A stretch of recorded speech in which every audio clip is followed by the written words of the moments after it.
আসসালামু আলাইকুম রহমতুল্লাহ। বর্তমান বিভিন্ন মহলে একটি সমালোচনার ঝড় উঠেছে, জানাজা সালাতে সূরা ফাতিহা পড়তে হবে কি হবে না।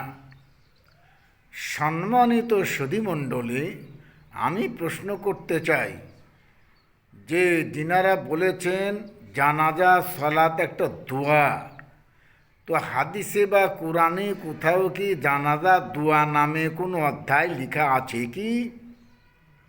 থাকলে প্রমাণটা দেবেন জানাজা দোয়া, অথবা নবী মোহাম্মদ রসুল্লাহ সাল্লাল্লাহু সাল্লাম সাহাবা ইকরামগণ তিনারা কেউ জানাজা সলাত না বলে জানাজা দোয়া বলেছেন?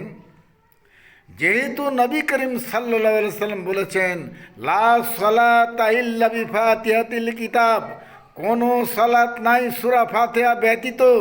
যেহেতু আপনারা সূরা ফাতিহা পড়েন না, সেহেতু আপনারা বিভিন্ন কায়দা কৌশল করে সূরা ফাতিহা বাদ দিয়ে সালাতগুলো নষ্ট করার ব্যবস্থা করেছেন। আপনাদের ফরজ সালাতেও ইমাম শুধু সূরা ফাতিহা পড়ে, মুক্তাদিদেরকে সূরা ফাতিহা পড়তে বলেন না। ইদানিং কিছু আলেমরা পড়াশোনা করে বলতেছেন না সূরা ফাতিহা পড়তে হবে, কিন্তু আপনাদের অনেক আলেম রয়েছে যারা অন্ধ, তারা বলতেছেন যে ইমামের কেরাতি মুক্তাদিদের জন্য। এটা তো সালাত, এটাতে সূরা ফাতিহা পড়তেই হবে, কিন্তু সূরা ফাতিহা না পড়ার জন্য এত যুক্তি কারণ কেন? মানুষের সালাতকে নষ্ট করছেন কেন? নবী মোহাম্মদ রসুল্লাহ সাল্লাহ সাল্লাম বলেছেন সাল্লু কামা রায় তুমুনি উসাল্লি, তোমরা সালাত আদায় করো যেমন করে আমাকে সালাত আদায় করতে দেখেছ।